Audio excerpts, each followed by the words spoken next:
So my name is Maria Higblum, and I am the chapter president of our local faculty union. It is a local of the Massachusetts State College Association.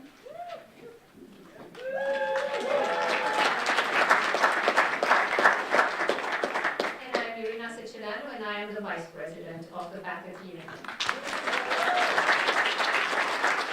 So I just want to welcome you all today to this Fund Our Future Forum, community forum. And we'd like to thank, of course, all of you for showing up, everyone who helped organize this and make it happen.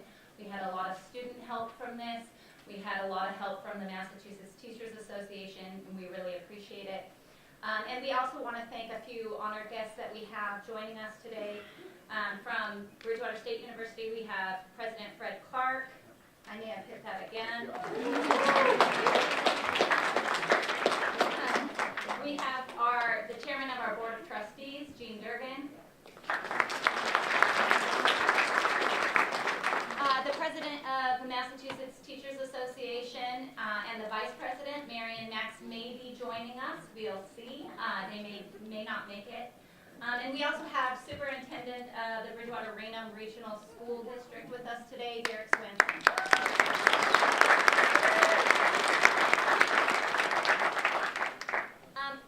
We also would like to take a chance to introduce a few of the senators and representatives that will be joining us. This is Sean Costello. He's the Chief of Staff for Representative Ayers. We also expect that Senator Brady and Senator Keeney will be joining us. Both are running late. Apparently there's some, of course, it's Massachusetts, right? There's traffic issues. So hopefully they'll be able to join us a little later. So I just want to start by sharing, I guess, a little of my story and kind of how we got interested in this Fund Our Future campaign. So I'm a transplant from to Massachusetts. I moved here from Idaho, as a lot of faculty move around. Idaho is the state with potatoes, not corn, just in case you're wondering. And it's not particularly well known as a strong education state, unfortunately. So when I moved here, I definitely had some preconceived notions about education, particularly in Massachusetts. Its reputation preceded it. And I thought this was definitely one of the best, if not the best, state for education in the country. And so I was quite surprised when I started to learn about the funding of public education in this state, to learn that maybe that reputation is not completely deserved, particularly in relationship to the funding. In fact, I was very shocked to learn that in relationship to public higher education, Idaho actually fares better than Massachusetts for per student higher education spending. So we're here this afternoon to talk about this issue. We see this as the chronic underfunding of public education in this so-called education state. This is the story of increased student needs trying to be met with fewer economic resources. It's a story of struggling pre-K through higher education public schools. It's the story of struggling students, and it's the story of struggling families. So I want to make clear that while Irina and I are going to share with you some information, particularly about this struggle from a higher education context, mostly because this is the context we come from, and it's taking place in a DSU, it's important that we all recognize this isn't simply a higher ed issue. In fact, the very mission of public education in general, from preschool all the way through college, is to serve the needs of our students and our communities. These are not separate endeavors simply because the level might change. Our students are those who have gained a foundation through their pre-K through 12 public school experience, and more than half of today's graduating high school seniors who seek to continue their education will do so at public colleges and universities. So this is really our shared struggle. The founding fathers of our state understood the importance of public education and its role in spreading opportunities among its people. As the principal author of our state constitution, John Adams felt the need to forcefully note that it is the duty of legislators to cherish our public institutions, and that it is the responsibility of the whole people to ensure the quality and bear the expenses of public education. To keep the promise made by the founders of our state, our legislators and our communities must take the bold step to reinvest in public education for both K through 12 and higher education. So I just want to, at this point, share a little bit with you about two legislative bills that we think define this plan to fund the future of public education. These bills were created after the Foundation Budget Review Commission in 2015 and the Higher Education Finance Commission in 2014. Both issued reports that clearly showed the chronic underfunding of our public schools for nearly the past 2 decades. The Promise Act is meant to address this problem for pre-K through 12 funding, and the Cherish Act focuses on public higher education. Together, these two acts are meant to increase public education funding by $1.5 billion and to restore funding to the 2001 levels. So while $1.5 billion sounds like a lot, it's really just bringing it back up to where it was in 2001. If this campaign is successful, Bridgewater State University will receive an additional $21 million, Bridgewater Rainham an additional little over $2 million, and East Bridgewater a little over $1 million. These would make a significant difference in funding of our institutions. I also just want to draw your attention, if you follow this stuff, you probably know that Governor Baker recently introduced his own education funding bill. Unfortunately, Governor Baker's bill doesn't go far enough to address the funding deficit for our public education institutions. The increases specifically for public higher ed would be tied only to specific programs, and pre-K through 12 funding would also be tied to government oversight commissions, which bind the funds to political whims rather than allowing knowledgeable educators to make the best choices for our students. Baker's plan also takes 7 years to implement, which we feel fails to address the reality of this crisis. Our students in our schools can't wait 7 years. There's already significant legislative support for these bills.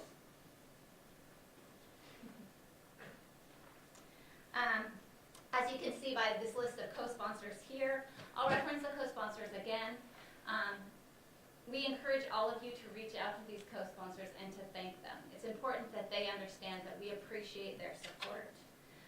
We also have legislative support from the senators who may join us in the representative as well. All 3 of them have co-sponsored these bills. So, as Maria mentioned, a large majority of Massachusetts high school graduates pursuing advanced degrees in our state will attend a public college or university. In fact, 70% will attend a public community college, a state university, or one of the UMass campuses. Many of these students do not come from affluent backgrounds and cannot afford a public education. So when tuition and fees at 4-year state universities like BSU more than doubled, as they have since 2001, the students were heavily impacted. And it is our students who are shouldering the burden of this increase. In fact, when comparing the cost of 1 semester of tuition and fees at BSU between 2001 and 2018, we see that in 2001, students working for the duration of the semester at the minimum wage salary needed to work only 12 hours per week to cover their tuition and fees. In 2018, that number was 31 hours. That is 2.5 times as many hours than in 2001. 31 hours a week to cover tuition and fees means that students have little left over to cover all their other living expenses.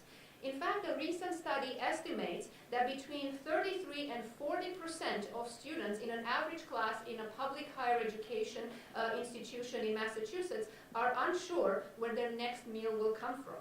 As such, student loans and increasing debts are the only way that many students can afford to obtain a degree. In Massachusetts, this increase in the debt burden of students has grown dramatically. Between 2003 and 2015, the average student debt for those attending public 4-year colleges in our state increased by 77%, with the average graduate living with more than $33,000 student dollars in debt. Only 17 years ago, Massachusetts had the second smallest average student debt in the nation. Sadly, today, we have one of the highest. This is the struggle of our students attending public higher education institutions today, and this struggle is directly connected to the dramatic decrease in state funding.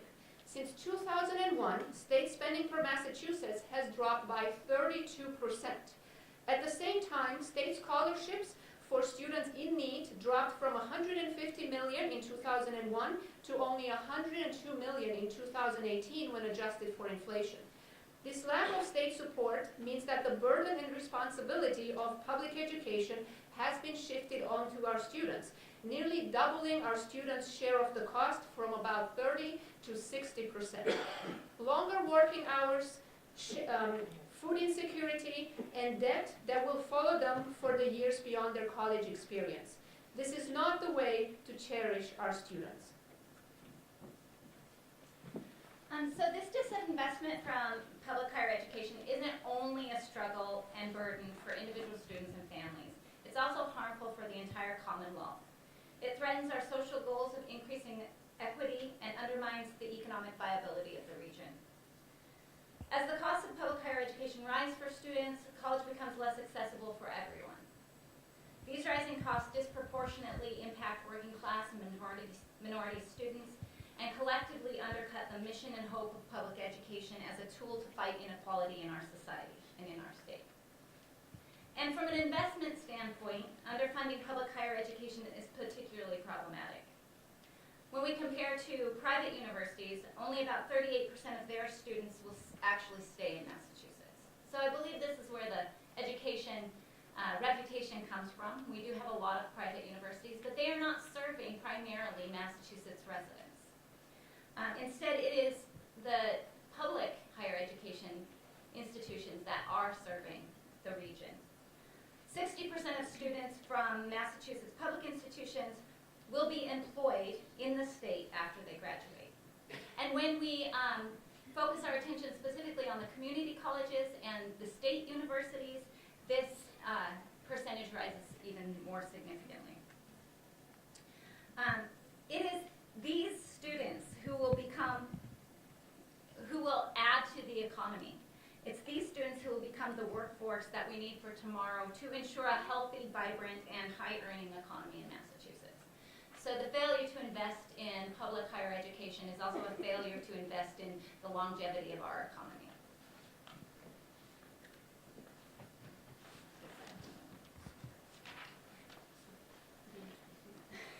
So being 25th in the nation for need-based aid, 34th per capita spending, and 40th for student debt is not a good investment for the Commonwealth. We can and we should do better.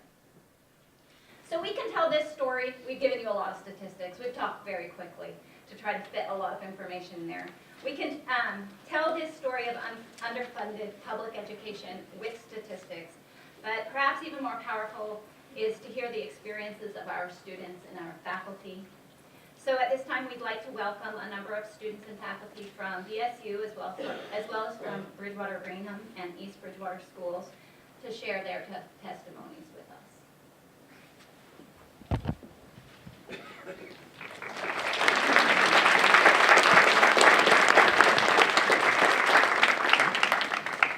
Good afternoon. I say hello to you, my fellow citizens of the Commonwealth of Massachusetts. I am David O'Malley, and to those who are honored guests and our representatives, I speak today privileged to be a faculty member here at Bridgewater State University since 2006. I am a product of public elementary, secondary, and higher education. A little bit of family history.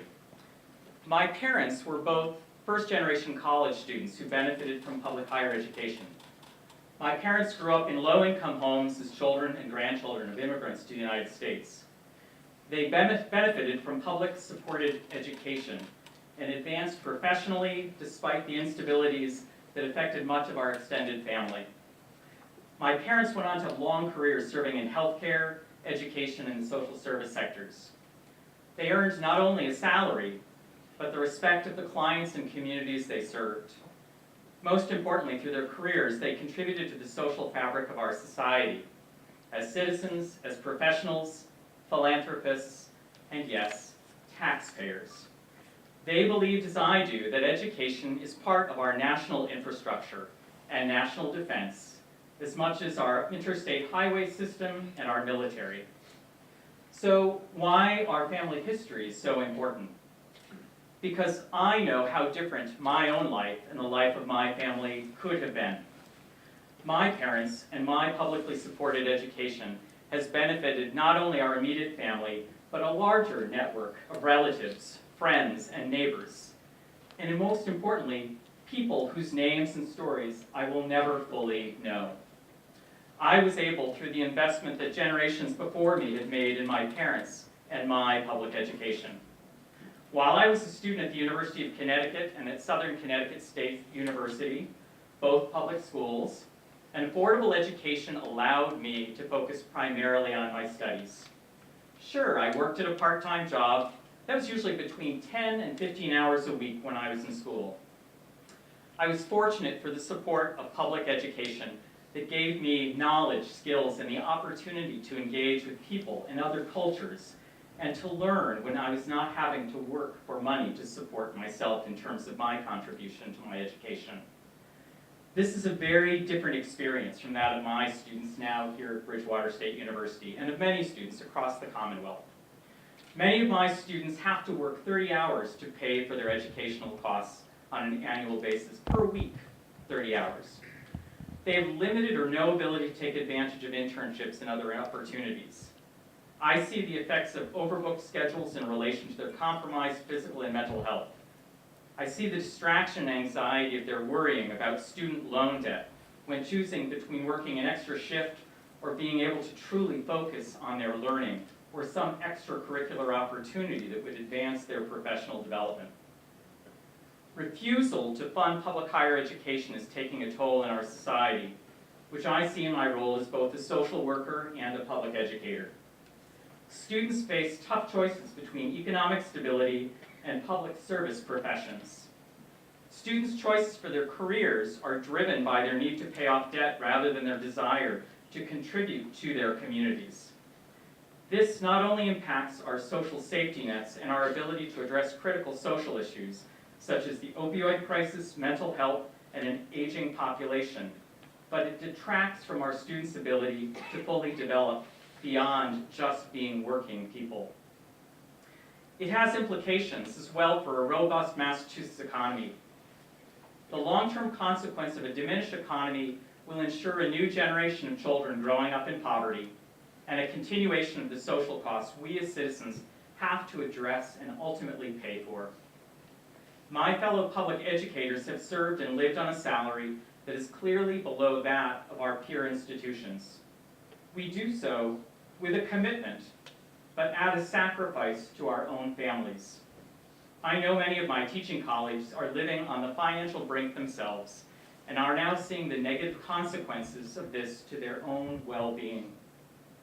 So I am here to plead with our state legislators and with you, my fellow citizens of the Commonwealth, to please support this important legislation to help our students to strengthen the Commonwealth. Please help us to fund our future so that it is a story of promise and strength, similar to the investment made in my parents' generation and mine. Thank you.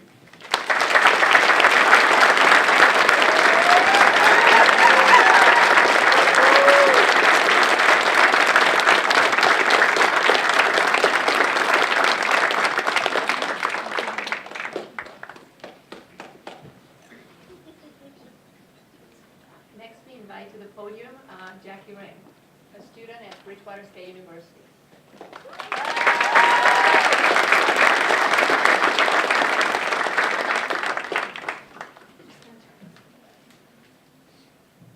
Hello everybody, how's it going tonight?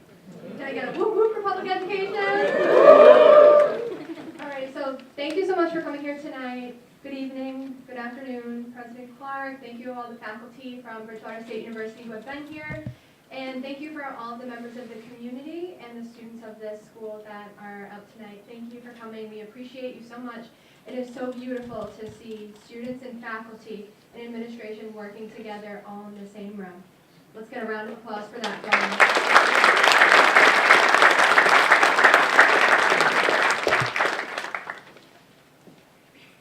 So my name is Jackie Reen, and I grew up in Taunton as the youngest of 3 children in a single mother household.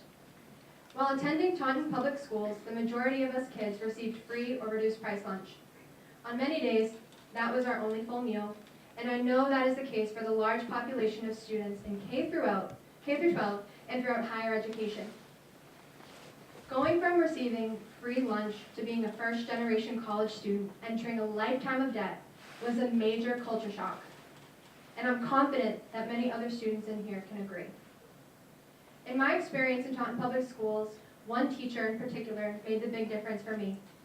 She selflessly helped me overcome many difficulties at home and gave me an ideal to strive for. The way she taught me gave me hope. Just like she made a big difference in my life, I want to do the same for my future students. I study English and secondary education, and I will be graduating in the fall. I want to work in a high-needs district like Taunton, where I can make the biggest difference. Moving further, first-generation college students like myself are presented with new financial challenges constantly, making the profession of teaching seem like something that might not be a return on the investment. As a future teacher, I am particularly sensitive to the underfunding of public education in Mass, and I'm passionate about advocating that everyone in our state has access to high-quality, affordable public education. I know many of us are struggling financially to afford our education, to pay our bills, and even support our families. Looking into the future, I worry that I'll struggle to buy the resources and supplies needed in my classroom because not only do I have $1,000 of debt sitting heavy on my shoulders, but my classroom might not have enough resources and funding itself. If I'm being totally realistic, I'll most likely run into my students while I waitress on the weekends. We go into teaching not because of the money, but because we dedicate our lives to investing in our students. It's time for the state to start doing the same. As you can see, Mass public educators are instrumental for the future of the Commonwealth. Educators of all levels are responsible for instilling knowledge upon the next generation. However, if you think this Fund Our Future bill will only benefit front-of-the-classroom teachers, you're mistaken. Not only would students and educators benefit from the Fund Our Future bill, but Fund Our Future is about so much more than that.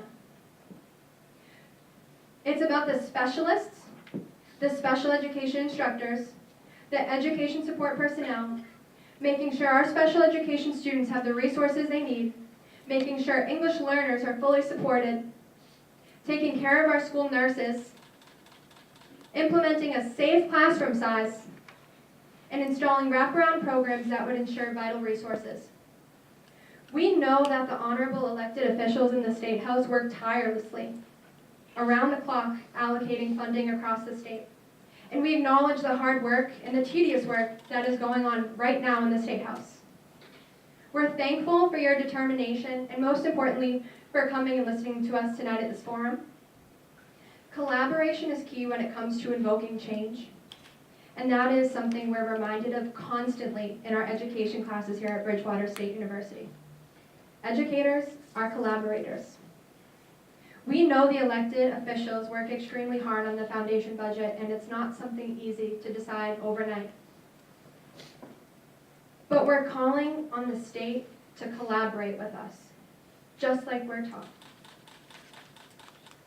By choosing this legislative package over the other proposed bills, you are affirming your faith in the future of the Commonwealth's education system.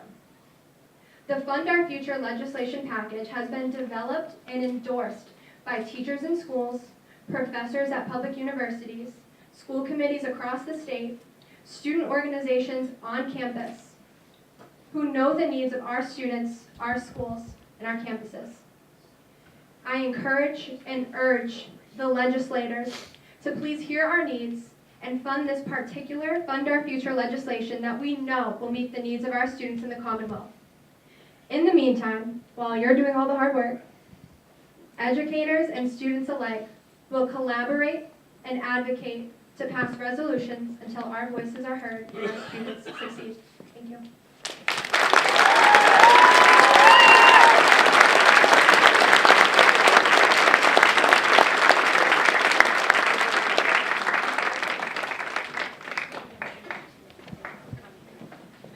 We just want to welcome Senator Brady, who was able to.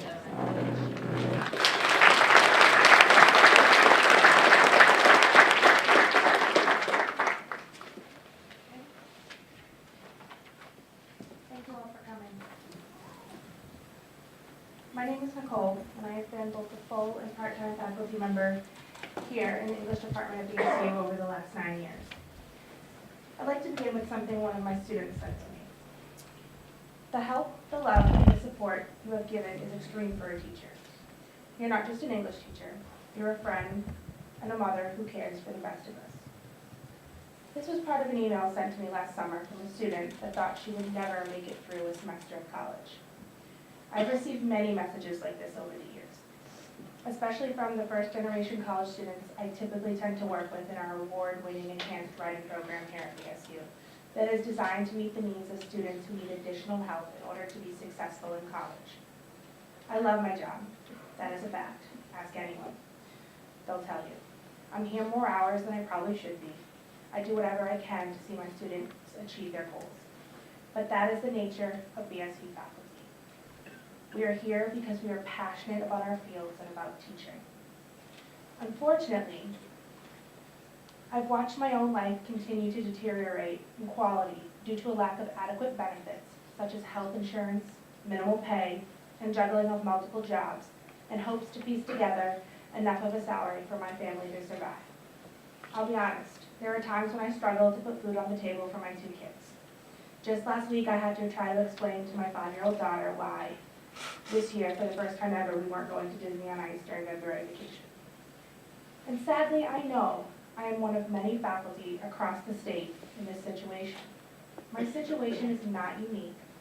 In fact, it has become the normal. A colleague of mine at this university and I are currently teaching 12 classes at 5 campuses between the 2 of us this semester. We keep trying to schedule a get-together just to give each other some support, but with those kind of schedules, you can imagine the kind of luck we've had. This life is surely not what I expected when I spent almost a decade in college and graduate school and racked up thousands of dollars in student loans. I never expected to struggle to pay for childcare, health care, and educational programs for my children. Some say, why not leave this job? Why not find something else more stable? Well, how do you leave the dream you work so hard for? How do you leave the job where you know what you do matters every day? How do you quit and walk away when the problem is not with you, but a system that is not playing fairly? In this state, many educators are facing this question. When we are living in a state that is chronically underfunding public education, many of us are facing this reality.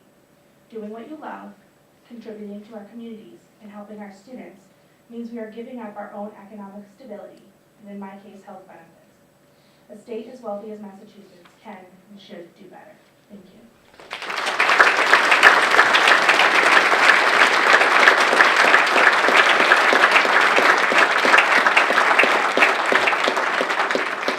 Next we invite Maria Porter, a BSU student. Hello, everyone. Hello, everyone. How are we? I hope we're good. So, as she mentioned, my name is Mariah Porter. I would like to tell you a few facts about myself. I was born in Brockton. I'm a junior. I'm a psychology and elementary education major at BSU. I'm the proud executive secretary for the Student Government Association on campus. I'm an independent student. I'm homeless. Every day is filled with questions. Where am I going to go during the breaks? Will I be able to afford school this semester? Will I have to drop out? And where am I going to go if I have to drop out? While I currently live on campus, when the dorms close during winter, spring, and summer break, I have no place to go. BSU is my home. Without it, I would have nowhere to go. My parents died while I was in high school, leaving me alone, and I've had to figure out college on my own. I pay for college on my own. I struggle to pay for school. Yes, I get financial aid, but it doesn't cover everything. I can only work 20 hours a week at BSU per the rules of BSU, and I do not have a car to get another job off campus. I have other bills to pay besides tuition and fees. I cannot use all the money I earn in school alone. If I did, I wouldn't be able to eat. Higher education deserves more funding for people like me, people whose dorm rooms hold everything they own, people who don't know where their next meal is coming from if the dining halls are closed. Higher education deserves more funding for people like my SGA president, Kylie Morin, who is a first-generation college student and pays for school by herself while maintaining academic excellence and being involved in various aspects of the involvement field, I guess, at BSU, while advocating for her peers on student government. Higher education deserves more funding for my fellow BSU students. Higher education deserves more funding for all those Massachusetts college students who struggle every semester to pay for school. Higher education deserves more funding, period. Yeah.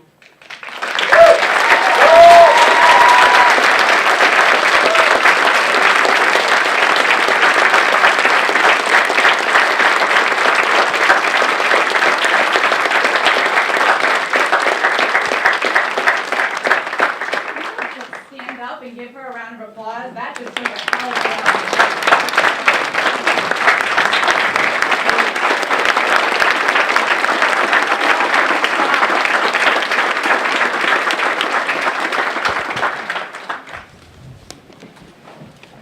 Can you hear me? Hi, my name is Ashley Mallard, and I am a teacher at Bridgewater Rainham High School. I'd just like to thank my team over here, administration, superintendent, school committee. But can I get my Bridgewater Rainham family to raise your hand so everyone can see how many of us turned out? I can't thank you guys enough. Public school teachers are coming back from vacation, so to get everyone's act together on a Tuesday after vacation was a little tough. Just remember, you know. But thank you very much for having me here today. Like I said, I'm a teacher at Bridgewater Rainham, but I'm also a member of the community, long time, lifetime. Grew up in Bridgewater. I've taken classes with Mr. Payne. Where is he? There we go, right back there. I've taken graduate classes here at BSU. I'm a local. My father was a teacher for 36 years in the district. My mother was a teacher in New Bedford for 36 years herself. There's over 70 years of education behind me, and that's the reason I came into education, because there was a passion. Though I'm recognizing that was the glory days. Right now, we live in the Gilded Age. I'm a history teacher, I don't know if you know. Thank you. Gilded Age, Gilded Age. So, the Gilded Age. Beautiful, shiny schools on the outside. East Bridgewater is the third worst per pupil expenditure in the state. Bridgewater Rainham, I had a near heart attack. I had to go through the numbers over and over again to recognize that out of 322 districts on the DESE's website, we are 297th in per pupil expenditures. The reason I call this the Gilded Age is because I hear a lot of talking about urban school districts. But I feel like my kids are falling through the cracks. What happened to No Child Left Behind? My kids are. Brockton, Taunton, Fall River, Lawrence, they all have higher per pupil expenditures. Far below the state average still. But why are my kids way down at the bottom? There's far more than my administration can do. There's far more they can do if they have the right funds. It's not a want, it's really a need. We have these beautiful, shiny schools, but there's no funding to support them. You have to keep up. You have to fix things as they fall apart.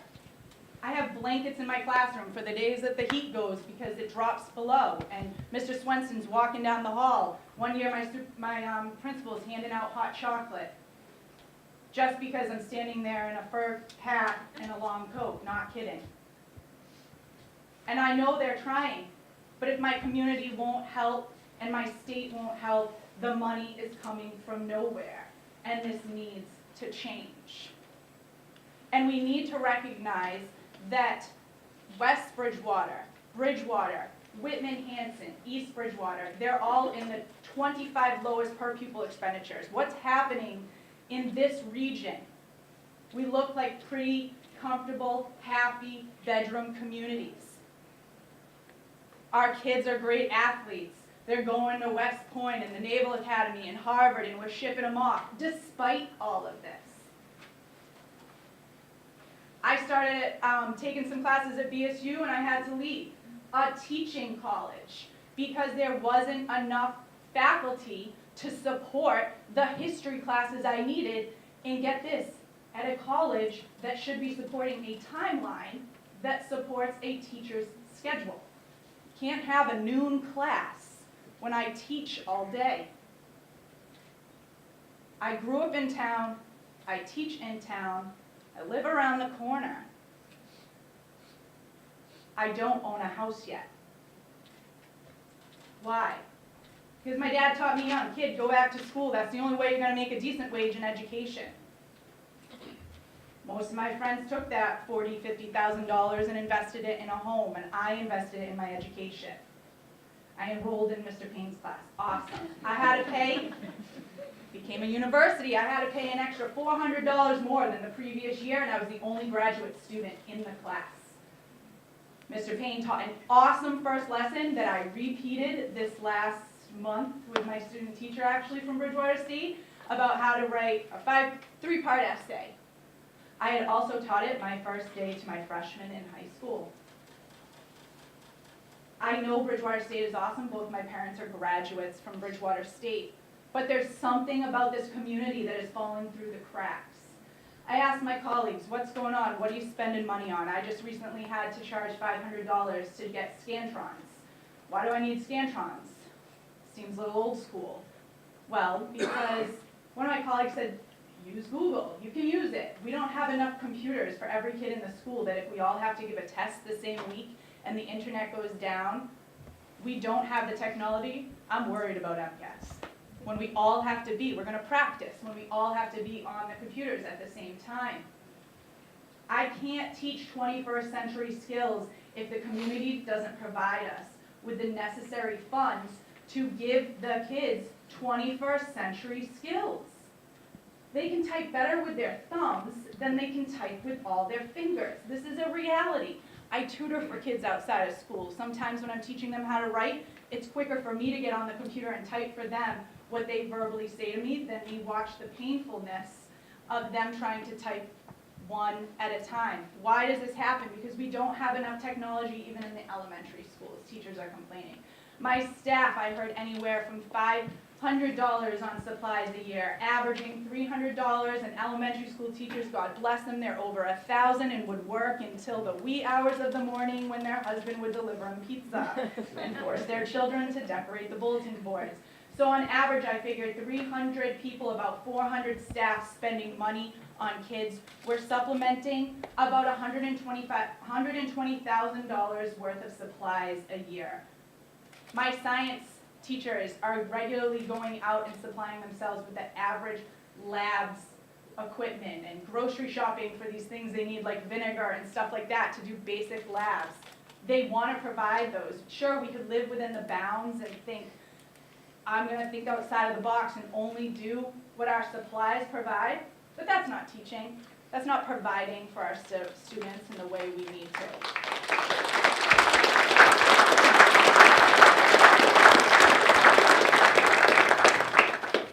So what was interesting was they said, Ashley, can you get a teacher who would know about how VR changed since 2001 when these cuts went down? And I was like, oh, I don't want to put this pressure on someone. And then I was like, oh, I'm a VR graduate. I actually lived through it. Graduated in 2003. I can remember the year after I graduated, there were tremendous cuts, actually. I know 2001 was when it started to go downhill, but at one point, VR actually cut its days short. Gym class was cut to like 1 day a week, and the state actually came in and slapped them on the wrist because of this. These are the sorts of things that happen when schools can't get funding. When I was in high school, I had health in middle school and in high school. They don't have middle school health anymore. When I was in middle school, I had Spanish 1 and 2, so by the time I got to the high school, I was a whole year ahead. They don't have language offered anymore. They have no help, and the biggest problem at the high school right now and for all teenagers is the vaping. And they're not learning in middle school about how bad it is. It's already too late by the time my colleague gets them in sophomore year. This is a real issue. So my big question is, when we talk about funding and we're concerned about expenditures and reimbursement for ESL students, every teacher is starting to get endorsed to teach ESL students. We have the highest standards for educators to be evaluated on. When do we start evaluating the state on how they're treating our students? So,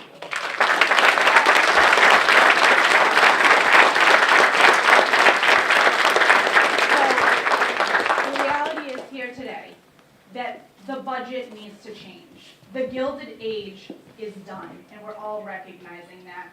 Pull the veil back, recognize the shiny facades of the schools, and the happy children are only being held up by the hard work of the staff and members of the community. Thank you.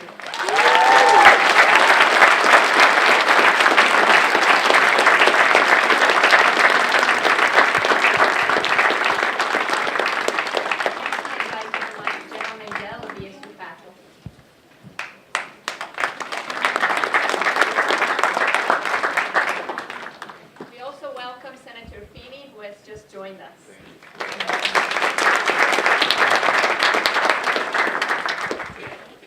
Hello, and thank you for the opportunity to speak to you. My name is Jenna Mendel, and I'm an associate professor in the Department of Biological Sciences here at Bridgewater State University.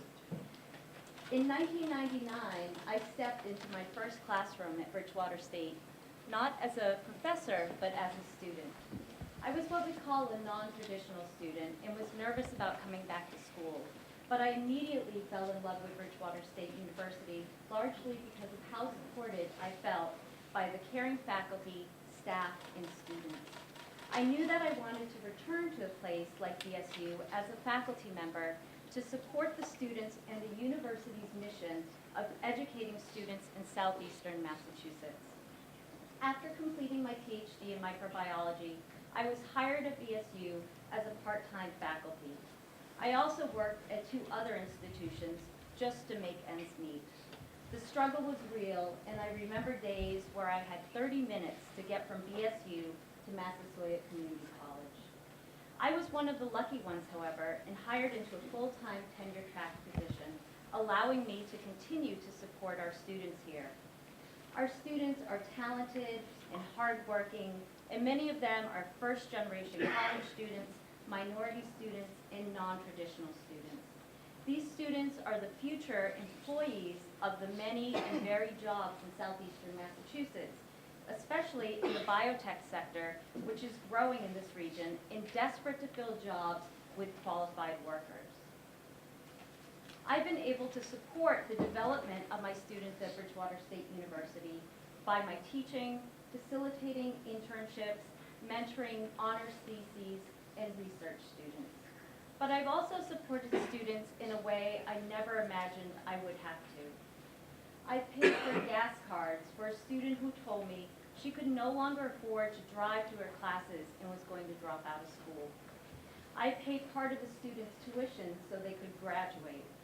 I paid cable bills and electric bills so students could have electricity and internet to complete their assignments. I bought food for students who had no money left after paying for their books to feed themselves or their families.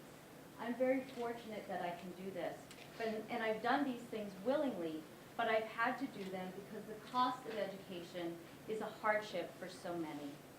I'm here asking you to please lend your support and vote yes to the Fund Our Future campaign, to fund their future and the future of southeastern Massachusetts.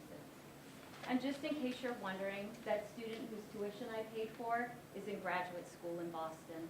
The one who I bought gas cards for works at a biotech company on the South Shore, and she and her husband and lovely child have bought a home there. And the one that I paid the electric bill for, she's a special education teacher in the New Bedford school system. Thank you.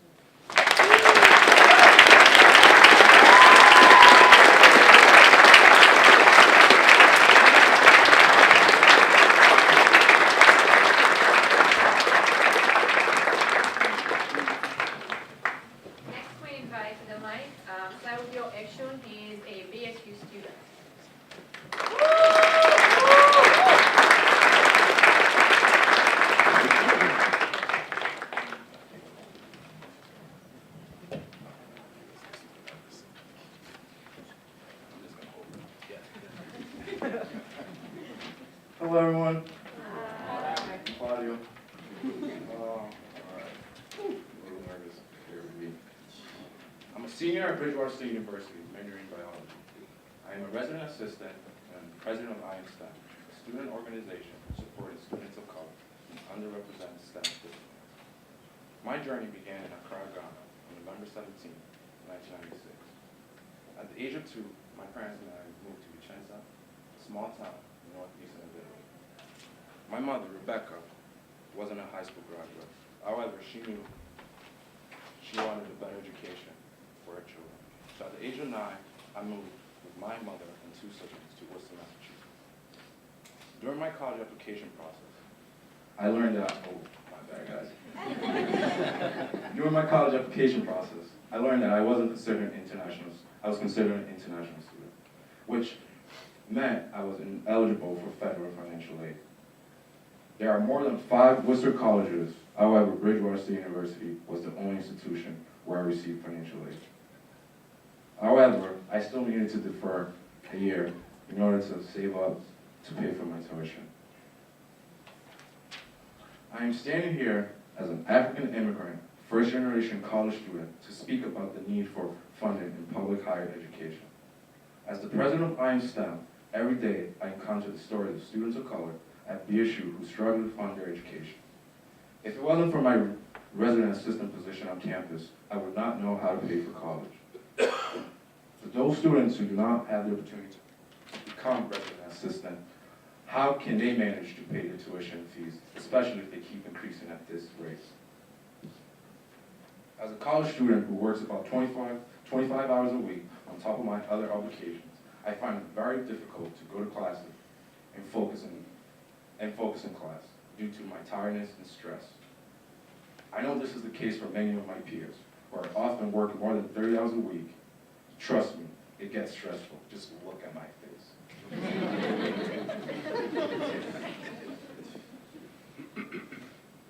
I speak of my experiences and the experiences of my peers now and the difficulties we face with funding our education.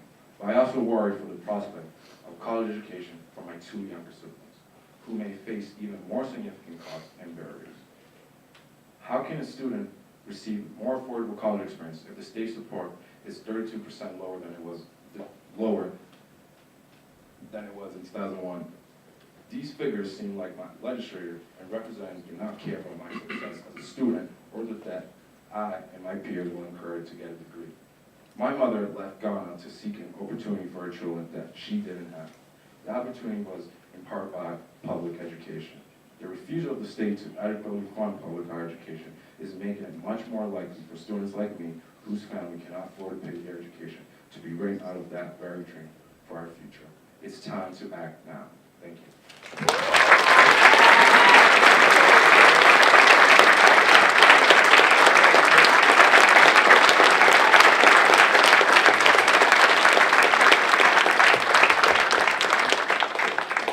We invite to the podium Greg Shea from East Bridgewater.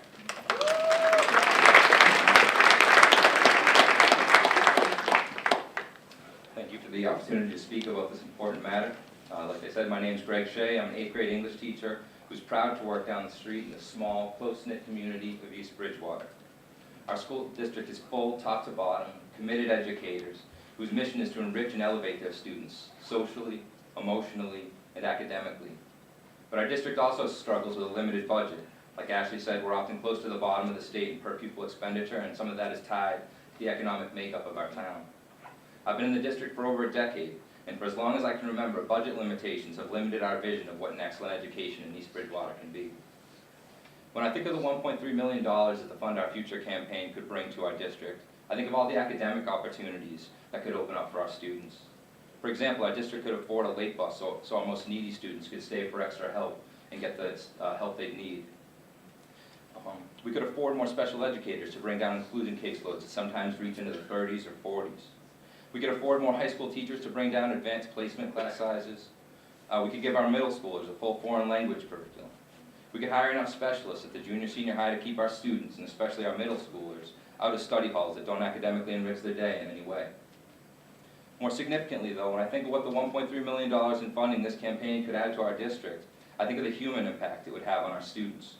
I think about the many students in our building who struggle with social and emotional issues, anxiety, depression, trauma, and how much it would help them if we could hire a single adjustment counselor or more guidance counselors to bring down their current caseloads so our staff had more time to address each student's needs.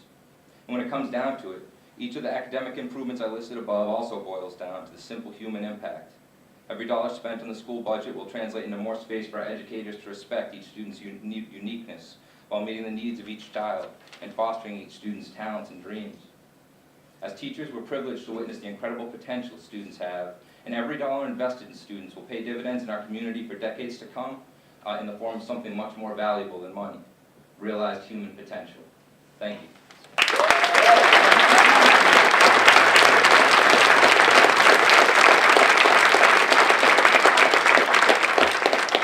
Testimony comes from Colby King, a professor at Bridgewater State.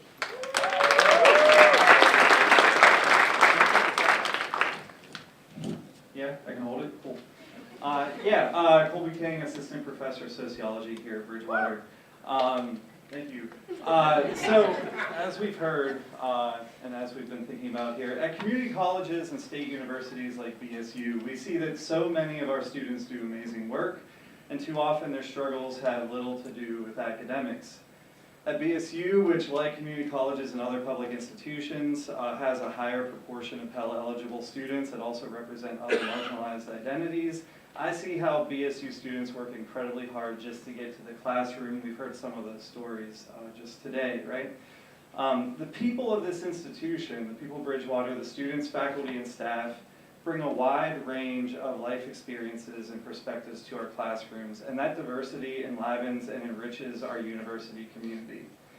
I came to college from a working class background. I'm the son of a mill worker and was the first in my family to earn a college degree. Many of us who work here come from these kinds of backgrounds. The presence of faculty and staff from these backgrounds helps our students see firsthand that someone like them can succeed. I know this because I created an organization here that works to support students by sharing our stories and helping students build connections that will help them make the most of their opportunities. The problem is that we, students, faculty, and staff, are being priced out. As state funding for higher ed has dwindled, the cost to students has increased, and so have the costs for faculty and staff. The reality is that as a tenure-track professor, I'm barely treading water financially, and I'm not alone. Many of my colleagues and I in the state system, the K-12 teachers in our state, and the part-time faculty who work on precarious contracts can hardly afford to live here. We struggle to cover rent, childcare costs, and student loan payments in a state with a forbiddingly high cost of living. Almost 6 years on the tenure track here, and the balance of my student loan debt is still greater than my annual salary. If the state allows a situation where the only people who can afford to work in education are those without high rent, student loan debt, or family obligations, or those who are independently wealthy, then Massachusetts will lose us. Many faculty like me will be priced out, and students, I'm going to turn the page, sorry. Students will miss out on what we have to offer. If the state allows a situation where the only students who can afford to study in higher education are those who can afford the increasing costs, then all of Massachusetts misses out on what those students would contribute to our state and our communities as graduates of our higher ed institutions. Our state should and must invest in our students and their educational institutions. To ensure that opportunities are open to all college students, especially working class and minority college students, the state must invest in these institutions that serve these students first, the community colleges and the state universities like Bridgewater. We heard earlier that John Adams argued the whole people must take upon themselves the education of the whole people.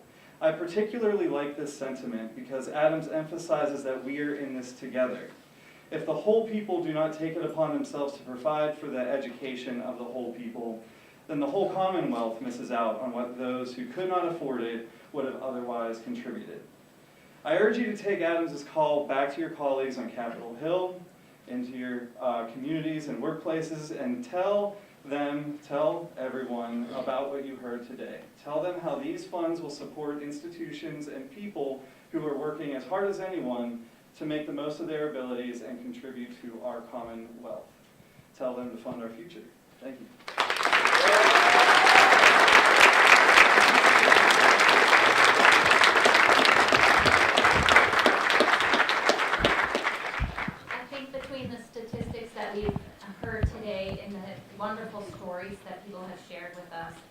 we hear exactly why it's so important to fund our future. And while all of our representatives here at the table and senators are co-sponsors, it's not enough to just simply write your name. We need you to be an advocate for these two bills. And so we invite to you at this time an opportunity to share your own story about the fight for public education and how do you plan to help restore funding by reinvesting in our public schools and campuses. So if you would like, you have the opportunity, the floor, to speak to that.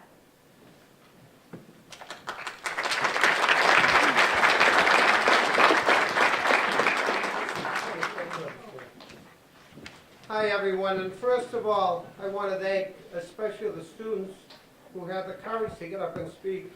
You had a lot of courage coming here today, and we work for you. You don't work for us. In the State House,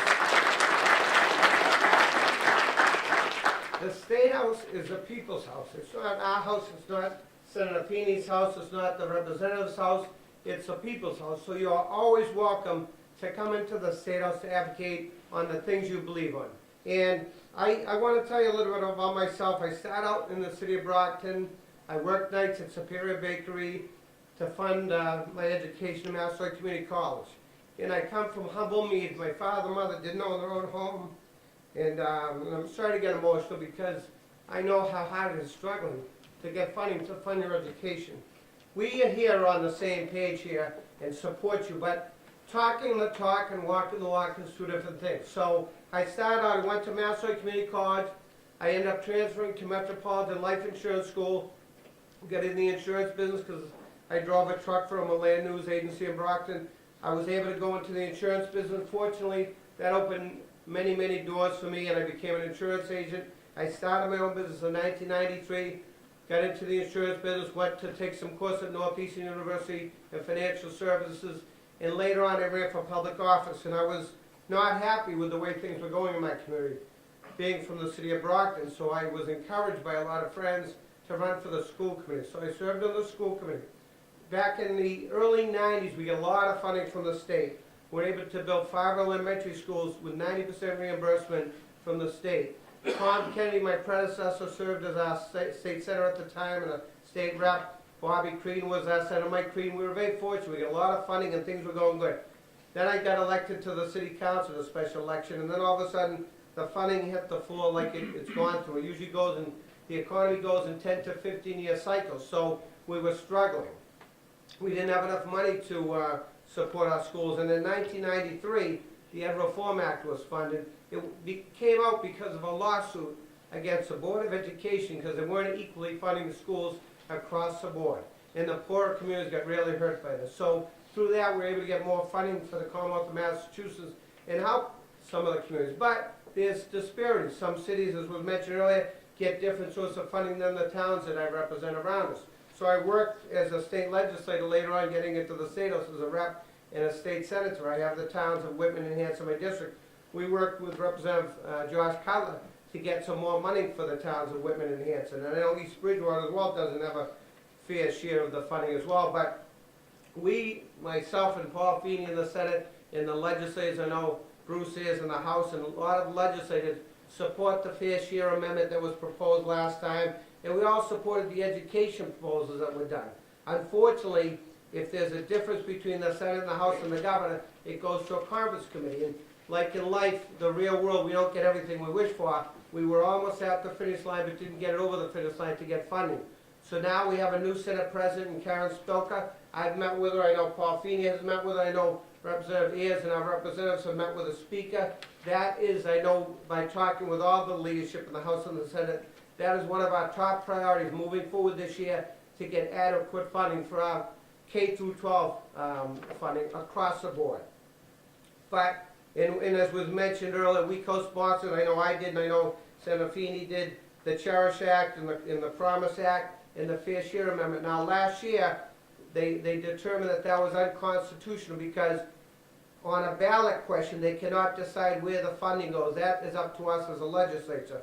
So there's been another bill proposed this year to fund public education, but it's a Fair Share Amendment that will get the top earners who make over $1 million, their first $1 million they're paying taxes like everybody else, but over $1 million, they will pay more of their fair share into the Commonwealth revenue. I served as the chairman of revenue for the past couple of years. We've been looking at all sorts of revenue. You know, the gaming legislation passed, the Airbnbs, to not hurt the ma and pas that might rent their cottage down the Cape for 2 weeks, but the people that have taken advantage of renting an extra part of their units in their homes and so forth. A lot of difficult negotiations, because what happens in Boston may not be the same thing that people rent down the Cape or on the ocean side properties, but we got that passed. As I mentioned, the gaming legislation. Fantasy sports is another thing we're looking at revenue. We're struggling for revenue. Even though the economy out in the, you heard out in the private sector might be booming, revenue in the state has been dropping the past couple months. And we're looking for new ways to fund education and fund everything across the board in the Commonwealth. So you've got my support on these. Now I have a couple of new committees. I'm the chairman of the Public Service Committee. I'm also on Ways and Means. And as things go through the budget, the final door it has to pass through is a Ways and Means Committee. I'm not the chairman. We have to convince the leadership there. But I've talked to the leadership of the Senate and the House, and I know our colleagues have as well. They are on board with this. It's a matter of coming to a final conclusion. And unlike what you may hear on the TV with Washington, we work very well together, Republicans, Democrats, across the board, getting things done. So the only thing I do agree with the president with the so-called fake news sometimes out there, I don't agree on anything else he proposed, but in Massachusetts, we work very well together. So that's one good news. We work as a team, but we cannot do it alone. And you are, as I mentioned, you are always welcome at the State House. My office is always open. You've got us on board here, but we need to convince the rest of the legislators. And there's good legislators out there. We may not agree with everything, but doesn't mean they're good or bad people. They may have other priorities in their districts they're fighting for. So we need your advocacy. If you can't get into Boston, you can always converse to us via emails, writing letters, and any other means possible, or any information you want to get to us directly here today or to my office, we can pass it on to the rest of the delegation. So you have my full support.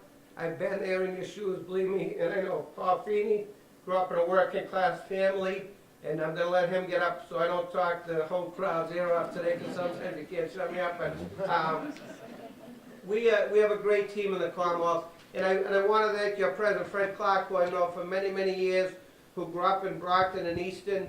He worked for Congressman Moakley, who did a fantastic job at the federal level. But we're there for you. Keep at it. Don't give up, because, as I mentioned, we didn't get up past the finish line. But if you keep going, we will get it done, and we'll find a way to get it done. So you have my full support, but I cannot do it alone, and neither can Senator Feeney. So we need you to give us any information that can be helpful, working together collectively so we can convince the rest of the colleagues to get this funding done and push it forward. So thank you.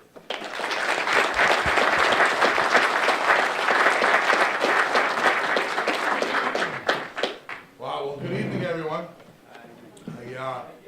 I apologize, I got down here a few minutes late.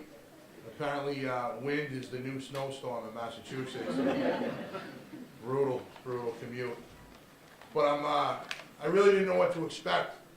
And I know we just saw Senator Brady get a bit emotional when he was talking, and to hear the testimony, I certainly feel it as well. So those of you that don't know me, my name is Paul Feeney. I'm a state senator from the Bristol and Norfolk District. I represent, starting up in Medfield, Walpole, Sharon, Foxborough, Mansfield, Norton Attleboro, Seacon, Rehoboth. And I just want to, first of all, just thank you. Thank you not only for what you do on a daily basis, to see faculty and staff here, and to see the students who came out, to see members of the community from our public K-12 systems, the parents that are here. I want to thank the MTA, who's been incredible in putting together this coalition and fighting not only for the educators, but for our schools and for the communities. Look, I'll tell you my story real quickly. I grew up in the city of Boston. My parents didn't have a whole heck of a lot. I barely graduated high school myself and had my heart set on going to school.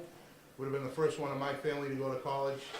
And I remember sitting down with my dad, who went through some tough times. My mom and dad, who lost their home just a few years before that, and you know, had some tough times. My dad was on strike. He was a union telephone worker for for years, went on a 17-week strike and had trouble recovering from it. And I remember when it was time for me to go to school, and I said, well, I want to go to a state school, and I had my heart set on a particular university. I remember that summer, my dad sitting down with me and having a real difficult conversation. He said, kid, look, I love you. I just don't have the money to send you.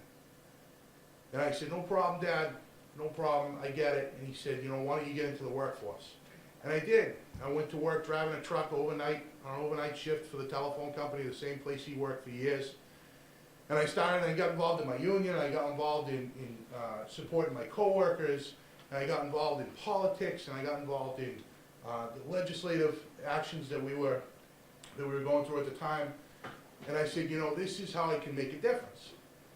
Later on, fast forward, I run for a local office. I served as a selectman in Foxborough, and then here I am in the state senate, still with a high school diploma, still doing everything I can to try and put myself through school, whether online or elsewhere over the years. But I say that not because it's some unique, crazy story, but because it's a story common to so many of us, right? That there's so many of us that have tried to figure out our way. Tried to figure out a way not only to better our own lives, but to take care of our families. When I hear the stories of educators that talk about how they struggle to make ends meet, folks, it doesn't have to be like this. In the Commonwealth of Massachusetts, we should be leading the way.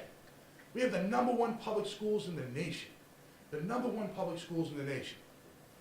Now, I think that's because we have 100% unionized teachers in Massachusetts.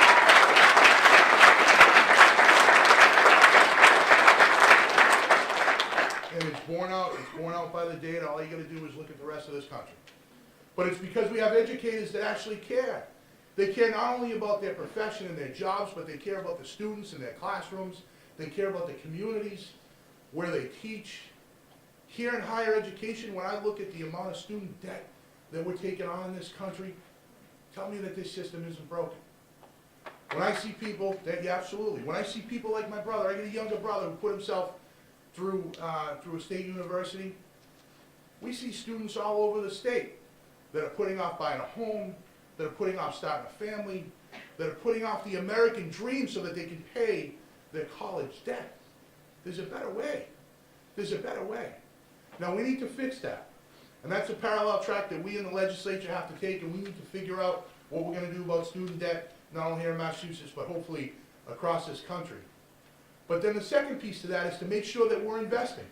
We're investing as a state so that when people do find a way to put themselves through school, and they do find a way to come to a state university like BSU, that they have the resources necessary so that they can have a well-rounded education and set themselves up for a lifetime of learning. Now, I told my story because I was inspired by yours. We did this in Attleboro a few weeks ago, Attleboro High School.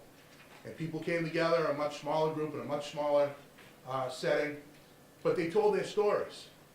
Now, I'm always fascinated, if anybody's seen my campaigns or the way that I operate in politics, I always talk about the fact that people don't necessarily think about politics, they feel politics, right? Think about that. People don't think about politics, they feel politics. Now, think about in this day and age how true that is. But it's the same way with advocacy. It's the same way with mobilization, with fighting for the things that are important to you. People feel. People feel. And how do we get them to feel what you're feeling? By sharing our stories. I don't know if anybody's familiar with Simon Sinek. You might see the videos and things online by Simon Sinek. So a little while back I was watching a video from him where he talks about focus on the why. And I encourage you when you leave here tonight, Google it, watch Simon Sinek's video, Focus on the Why. And he talks about Apple. He gives Apple as an example. But we talk a lot about what it is that we need to do, right? We're wonky people by nature. That's what we do. We're in government. What it is that we need to do, how we need to do it, what the mechanism that is that we need to fund it. But you know what makes a difference? You know what changes the face of things? The why. Why are you here tonight on a Tuesday evening? Why do you teach? Why are you students at BSU? Why are you involved in the community? Why do you care about education? And what is it that you'll do if we finally make that investment and live up to our end of the deal here in the Commonwealth of Massachusetts? What will you do with that? In your classrooms, in your schools, in your communities? right? We already started to hear testimony. We started to hear from people across the state that said, you know what? Music education, arts education, turning STEM into STEAM, finding out what it is that makes each student tick and nurturing that, making sure that each student feels like they have value. Social emotional learning in our classrooms that's fallen by the wayside, right? Dealing with the student population now that has more sensory disorders, especially at a young age, than we've seen in generations.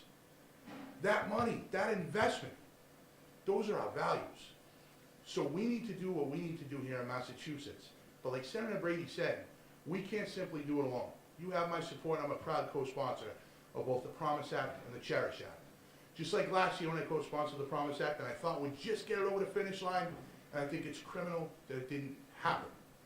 But, this year, there's momentum behind it. And this year, that momentum comes not from the 200 legislators in that building. The momentum comes from you. You empower us. Continue to empower us. Tell your story. When it comes time to testify at the State House, come up and share your stories, like I just did and like many of you just did. When it comes time for this vote, for this bill to hit the floor and there's votes, be there in the gallery. We see you, we hear you, but it's so important that you stick this out, keep the faith, and keep fighting, and keep telling your stories. Now I'll leave you with this. I didn't know what to expect tonight. I came into this room and I'm blown away. One of my favorite quotes comes from Maya Angelou. And Maya Angelou famously said that people won't always remember what you said. They won't always remember what you did. They'll always remember how you made them feel. Each one of you being here tonight and doing what you're doing across this Commonwealth, because it's not just happening here, it's happening across the state. You're making me feel inspired. The students that are here are making me feel like there's hope for our state, for our country.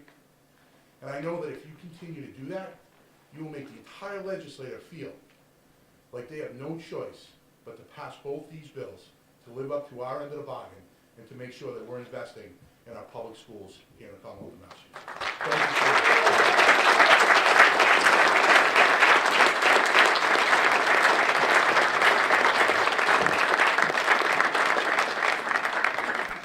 It is not a fun task to follow both the senators. Job of a legislative staffer at the State House oftentimes consists of having to cover for your boss when they have 1,000,001 other things on the calendar. So I get used to, over the last 5 years that I've worked in the legislature, I get used to the look of somewhat disappointment, but then politeness as people are like, okay, it's not the rep, but it's somebody. So I appreciate you having me here. Representative Bruce Ayers is my boss. I'm his chief of staff. He represents Quincy and Randolph.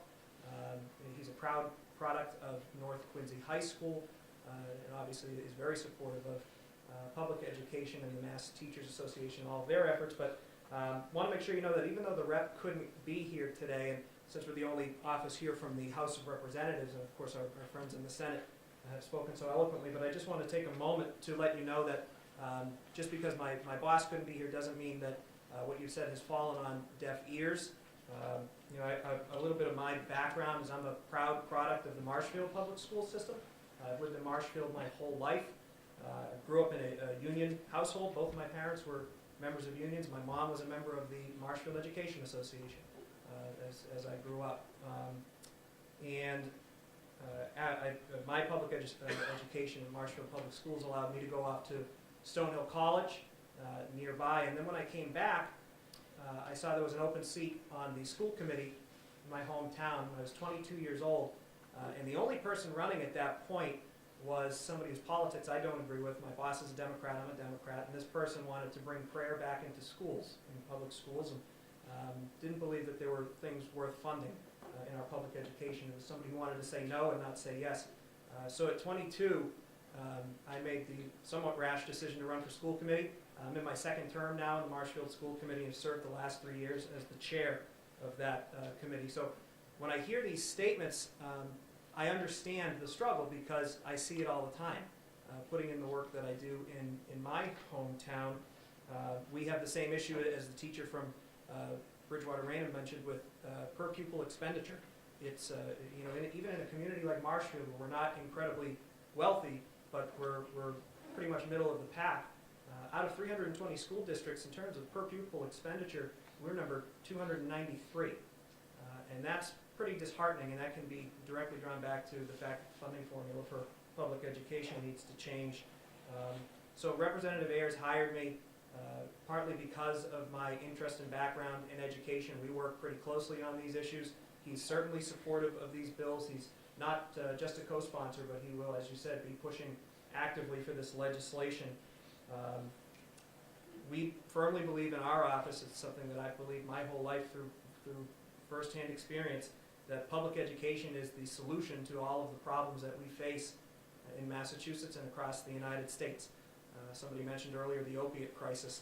Public education can play a significant role in solving the opiate crisis, but we're not doing enough to invest in comprehensive health education that will educate our kids on that. Just one of many examples, but I can say that from my experience at the State House and from my experience on the school committee, not a single profession, in my opinion, in the entire Commonwealth of Massachusetts, no profession, no community, whatever you want to call it, is more under attack than public education. And I know that firsthand because in 2016, when a group of people brought forward a ballot initiative to lift the cap on how many charter schools would be allowed in a certain region across the state, I fought pretty hard against that. I ended up going on Greater Boston with Jim Brody and sat directly one-on-one, debated with the woman who was leading the charge to pass question 2, and she lied blatantly the entire time with made up or fudged statistics, and purely and simply because she was being paid for by people who knew that there was money to be had in the game. So you have my assurances that Representative Ayers in the House and the colleagues that we work with, and I'm sure the senators who we heard from, will do everything we can to protect public education in Massachusetts, not just protect it, but advance it. And that's why, like Senator Feeney so eloquently said, what you're doing here today, tonight, is so incredibly important. Senator Brady said it, I'm a public employee, they're certainly public employees, public officials. Everybody in that building works for you, and we want to make sure that we're meeting your needs. Just kind of in closing, if Massachusetts were its own country, we'd be number 6 in the world for education. A lot of people would probably look at that and say, okay, that's really good, we should be really proud of that, and to an extent we should. Educational achievement, we are number 6 in the world. But that just means that we can be doing better. There's 5 other states or communities that we can jump ahead of. And you have our assurances that our office takes that very seriously, and when we hear that we're number 6 in the world, we don't rest on those laurels. We'll do whatever we can to make sure that we're number 1 in the world. And that's an achievable goal. I ran for state representative this past year. In an election with 7,000 people voted, I lost by less than 100 votes. And I ran on a platform of education. I say that because I've made a decision I want to share that the right people are working for you there, because I'll be there for at least another year, but I've made the decision to start the process of getting my teaching certification. So I will be leaving my job in a month.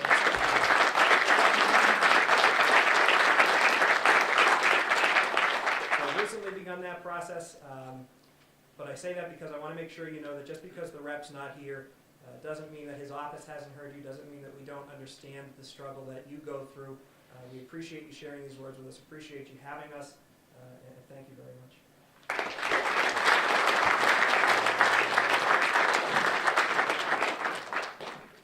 And I just want to add, we're always looking for new people to help in our offices, so if any students here want to become interns, I'm always looking for interns. I'm sure some of the other legislators are looking for interns.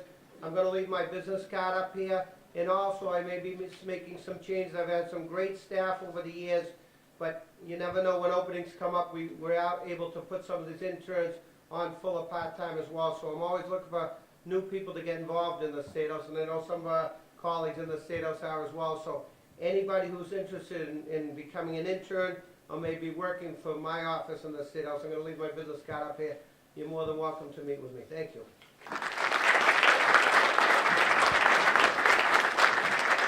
So we went over time, but what a better thing to spend extra time talking about than funding our public education system.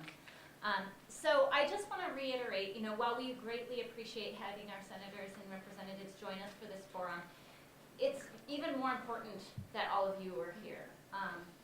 If we're going to encourage our state to take action, we're going to have to, if we're going to actually see these bills get funded, we already heard about some mishaps in the past years where other funding bills were not passed, then we're going to have to let not just these representatives, but all of our representatives know how important this issue is to all of us. We're going to have to make them feel this. So we do this by, contacting these individuals, going to the State House, taking part in your communities, having conversations with others. All of us belong to a number of community groups. Talk about these issues with one another. We also encourage you, of course, to reach out to your own local legislators. We only had one representative here, but you have representatives. So, you can find out who those are quite easily. Michelle Dubois is East Bridgewater. She wasn't able, we reached out to her, she didn't contact us, so it would be good to make sure she's on board with this as well. If you're in Bridgewater, Angelo D'Amelia might have a little work ahead of you to get him on board, but it's worth a shot, right?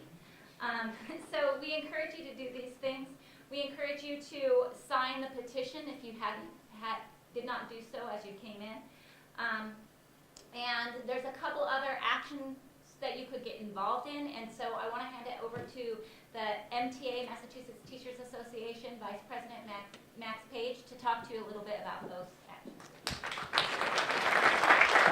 Hi everyone, good to see you. So yes, I'm Max Page. I'm the Vice President of the MTA, which is the 117,000 member public education union of educators from pre-K through higher ed. So look, no one is leaving here uninspired, I hope. You probably don't have a heart if you're not inspired by the words that you've heard today from the students and the educators who are in this room. But I think also no one is leaving here not outraged, right? How can it be that in one of the wealthiest states, in one of the wealthiest countries in the world, we still have such underfunding of our public education system? And we have such inequity. We may be number 6 in the world, but we're close to the top in terms of the gap between what the wealthiest communities have and what the lowest, the poorest communities have within this Commonwealth. That should be outrageous to all of us. Now, anger is a dangerous emotion, and if it's misdirected, it can be destructive, internally and externally. But righteous outrage that's directed at a mission and a goal that we believe in is incredibly valuable at changing the world. In fact, I would argue it is the only element that could actually change the world, where you feel the righteous outrage at this inequity in this Commonwealth about how we funded public education, how we've underfunded it. So, what do you do with that? Part of it is you showed up here. Some of you are already outraged and inspired and wanted more outrage and more inspiration by showing up here. That was great. These images will go far and wide. I was late because I came from a meeting with the Speaker of the House, and I said, I'm going down to Bridgewater State, and I expect several hundred people there. I had no idea I'd be right. It was incredible to see this crowd here today. And said we're going to be talking about both the Promise Act and the Cherish Act and the need to have it happen this year, not next year, not promises about 10 years from now, but this year. So, but the way you can do that is, as the other speakers have said, you've got to show up. You showed up today. That's incredible. And we've got to show up at the State House. After we came out of the meeting with the speaker, it's very quiet at the State House, lots of beautiful marble. When it's so quiet, what fills the void is the internal dynamics. When 1,000 of us show up on March 21st and make a lot of noise and say, we're not cutting deals, we want this done now, it changes what happens in that place. And look, this may be a little uncomfortable. We have incredible advocates here, but let's also acknowledge that the cuts in public higher education, the cuts in the lack of full funding of K-12 education has happened over the past 20 years with largely friends or leadership that we would call Democrats or largely friends of public education. So something's not working. And what's not working is that we haven't quite made the demand to show up and demand that it happen right now. So, You want to be able to think 10 years, 20, 50 years around the road. I was there on March 21st at Higher Education Advocacy Day, and I demanded public higher education funding, and then I showed up again on May 16th, a massive rally. This is not our State House. This is West Virginia. This is where the Red for Ed movement began, where they descended on that State House and occupied it and said, we're not leaving until we get what we want. And that movement has then gone to Arizona and Oklahoma and Kentucky and Los Angeles and Denver and Oakland, Virginia, and it's going to come to Massachusetts. And so you want to be prepared to be there. Okay. So I think there's sheets going around. Put your name down, both to show up and maybe to help organize a small group of people coming from your campus or from your school. Let's all be there together. It's an incredible sense of power for hundreds and hundreds, maybe let's make it thousands, to be there all together and make sure that this is the year we finally get it done. Thank you. So